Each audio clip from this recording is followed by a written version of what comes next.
Internet বন্ধ করেনি, internet বন্ধ হয়ে গেছে।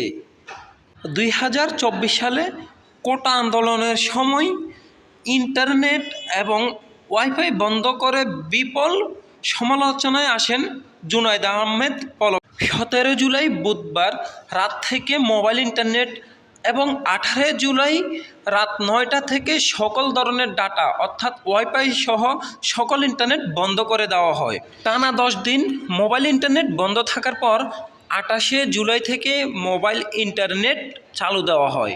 পরবর্তীতে ইন্টারনেট বন্ধ নিয়ে প্রতিক্রিয়া জানানোর পর পলক সাহেব একের পর এক বিভ্রান্তিকর তথ্য দিতে থাকেন। তিনি বলেন, ইন্টারনেট বন্ধ করিনি, ইন্টারনেট বন্ধ হয়ে গেছে। গত 5ই আগস্ট শেখ হাসিনা সরকার বাংলাদেশ থেকে পালানোর পর 6ই আগস্ট আত্মগোপনে যাওয়ার জন্য হযরত শাহজালাল আন্তর্জাতিক বিমানবন্দর দিয়ে যখন জুনায়েদ আহমেদ পলক সাহেব পলাতন হচ্ছিলেন, ঠিক তখনই পুলিশের হাতে ধরা খান। জুনায়েদ আহমেদ পলক সাহেবকে জেলখানায় নেওয়ার পর জেলখানায় বসেও তিনি বেশ ভালোই বিনোদন দেওয়া শুরু করে দিয়েছেন।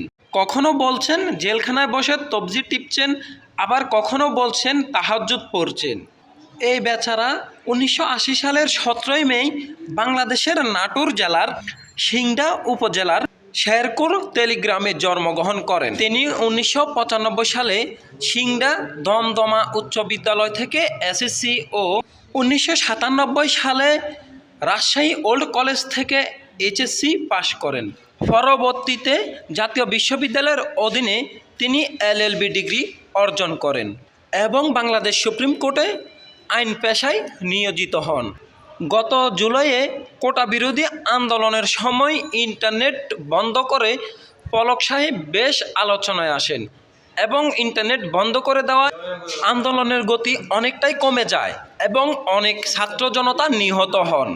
পরে 5ই আগস্ট বাংলাদেশ থেকে শেখ হাসিনা সরকার পালিয়ে যাওয়ার পর গত 6ই আগস্ট হযরত শাহজালাল বিমানবন্দর দিয়ে আত্মগোপনে যাওয়ার সময় জুনায়েদ আহমেদ পলক ছাত্র জনতা এবং পুলিশের হাতে ধরা খায় এবং পরবর্তীতে তাকে জেল হাজতে পাঠানো হয়।